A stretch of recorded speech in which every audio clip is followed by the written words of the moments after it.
दोस्तों कैसे हैं आप। 24 अगस्त 2020 को एक ख़बर पढ़ी मैंने। ख़बर ये थी कि बाप का बेटे को साइकिल पर लेकर 105 किलोमीटर का सफ़र। ये सफ़र उसने बाप ने क्यों किया? ये मध्य प्रदेश की ख़बर है, इंडिया की। बेटे का 10वीं का पेपर था, इम्तिहान था, और बाप जो है, क्योंकि कोरोना की वजह से सवारियां बंद थीं, तो वो पीर के दिन एक दिन निकला, बेटे को निकाला साइकिल पर और सारा दिन साइकिल चलाई। और अगले दिन सुबह उसका पेपर था, तो वहाँ पर मंगल वाले दिन वो पहुँचा। उसने बाप जो है वो अनपढ़ है और वो अपने बेटे को तालीम के जेवर से आरास्ता करना चाह रहा था, तो इस वजह से उसने ये कदम उठाया। जो पढ़ाई है, लिटरेसी रेट का अगर हम देखें पाकिस्तान और इंडिया का या बांग्लादेश का, तो बड़ा फ़र्क है हमारे लिटरेसी रेट में। बांग्लादेश का और इंडिया का लिटरेसी रेट हमसे कई गुना आगे है।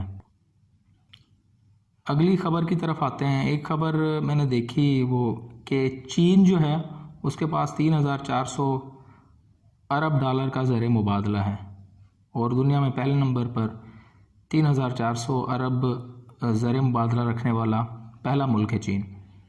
उसके अलावा जो दूसरे नंबर पे है वो जापान है, 1,390 अरब डॉलर ज़र मुबादला रखने वाला दूसरा मुल्क। और तीसरा मुल्क जो है वो स्विट्ज़रलैंड है, 850 अरब डॉलर रखने वाला। अब जापान और स्विट्ज़रलैंड को देखें तो दोनों के पास एटमी ताकत नहीं है, दोनों एटमी नहीं है, लेकिन उसके बावजूद भी वो इतना ज़र मुबादला रखने वाले मुल्क हैं। लोगों पर इन्वेस्ट करते हैं मुल्क, ममालिक, लोग अपने मुल्क के साथ सिंसियर होते हैं, फिर मुल्क तरक्की करते हैं। जहाँ पर 4 साल गुजर जाने के बाद, कल परसों बारिशों के बाद ये बयानात सुनने को मिले कि जी मेरे पास तो इख्तियारात ही नहीं हैं, मेयर साहब फरमा रहे हैं कराची के, तो फिर तरक्की नहीं हो सकती। छोटी सी बात है, एक समझ नहीं आती कि 4 साल आपने काम किया, आप मेयर रहे। ये तो सिर्फ एक मिसाल है वैसे, क्योंकि मेरे कुछ वाक़यात उसके साथ जुड़े हुए हैं, इस वजह से मैं ये जो है वो उनका बयान कोट कर रहा हूँ। 2 साल पहले मैं कराची गया, तो वापसी मैंने आना था, तो मैंने ऑनलाइन बाइक बुक करवाई। वो 2-3 मिनट में आ गया बंदा, मुझे स्टेशन पे जाना था, जल्दी थी। तो जब मैं उसके साथ बैठा तो मुझे बड़े फ़ख्र से वो बता रहा था, भाई शुक्र है कि मैं KMC में लगा हुआ हूँ, सुबह जाते हैं, हाज़िरी लगाते हैं और बाइक लेके बाहर आ जाता हूँ मैं, फिर रोज़ाना जो है वो 1,500-2,000 की दिहाड़ी लगा के फिर जाता हूँ। मुझे तो जल्दी थी, अब मेरा बहस करने का मूड भी कोई नहीं था उसके साथ, लेकिन वैसे एक सोचा, जहन में दौड़ाया कि इस तरह के मुलाजमीन होंगे तो फिर कैसे शहर तरक्की करेगा। 2.25 करोड़ की आबादी का शहर है और हालात इस तरह के हैं कि जो है वो बड़ा मुश्किल हो जाता है कचरा उठाना और सफाई रखना, जो बुनियादी ज़रूरतों में से एक है। सफाई जितनी आप रखेंगे, बीमारियों से उतना ज़्यादा आप बच सकते हैं। तो आज एक कॉलम पढ़ रहा था टोक्यो के हवाले से। टोक्यो तकरीबन 1 करोड़ 1.25 करोड़ की आबादी का शहर है, बहुत बड़ा शहर। उसमें उन्होंने सिस्टम लगाया हुआ है, 15 साल लगा के उन्होंने एक सिस्टम बना दिया है बारिशों के कंट्रोल करने का। और हर साल यहाँ पर तो 345 मिलीमीटर बारिश हुई है, तो ये हाल हो गया है कराची का।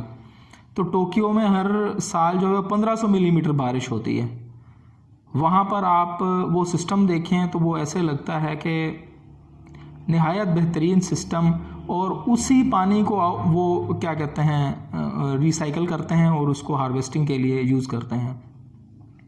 अंडरग्राउंड सारा सिस्टम है, किसी को कोई दिक्कत नहीं होती। पानी बारिश होने के, जितनी मर्ज़ी बारिश हो जाए, आप बाहर निकलेंगे तो आपको सड़क पे पानी नज़र नहीं आएगा।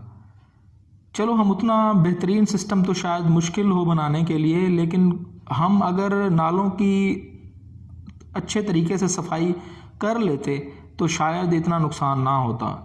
बारिश बहरहाल 90 साल रिकॉर्ड टूटा है, सारा कुछ है, लेकिन बहरहाल अपनी गलतियां, खामियां, कोताहियां जो हैं वो उससे नज़र नहीं करनी चाहिए। वो एक्सेप्ट करना चाहिए कि हमारी खामियां कोताहियां हैं, हमने साफ़ सफाई नहीं की, नालों पर हमने तजावुज़ात कर दें तो फिर क्या हो सकता है। नालों पर तजावुज़ात होंगी तो फिर तो यहाँ पर अभी छोटा सा शहर है हमारा जिसमें मैं रहता हूँ, ये परसों तरसों की बात है, बारिश हुई तो थोड़ी देर के लिए पानी खड़ा हुआ, लेकिन जैसे मैं बाहर निकला फिर काम के सिलसिले में तो देखा कि वो स्वीपर्स वगैरह, किसी ने झाड़ू पकड़ा हुआ था, किसी ने कोई चीज़ पकड़ी हुई थी और वो पानी को जो है वो निकाल रहे थे।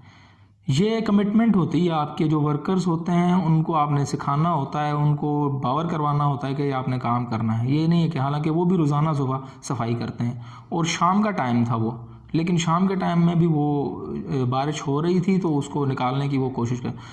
यहाँ पर इनके पास मशीनरी होगी भी, लेकिन मशीनरी की ज़रूरत नहीं, तो वो झाड़ू के साथ लगे हुए थे। तो कराची में कोई मशीनरी नहीं होगी आपके पास, इतने वर्कर होंगे, आपका इतना बजट आता है, तो ये तो बहानेबाजी मेरे ख़्याल में है कि बस जो है वो आज जैसे चौधरी शुजात का बयान आया वो बड़ा सदाकत बैठती है उस पर, तो वो कहते हैं कि जो इख्तियारात हैं उसका मतलब यही होता है कि हमारे पास पैसे नहीं हैं, जो पैसा है वो इख्तियारात हैं। तो बहरहाल इसी के साथ वीडियो देखने का शुक्रिया।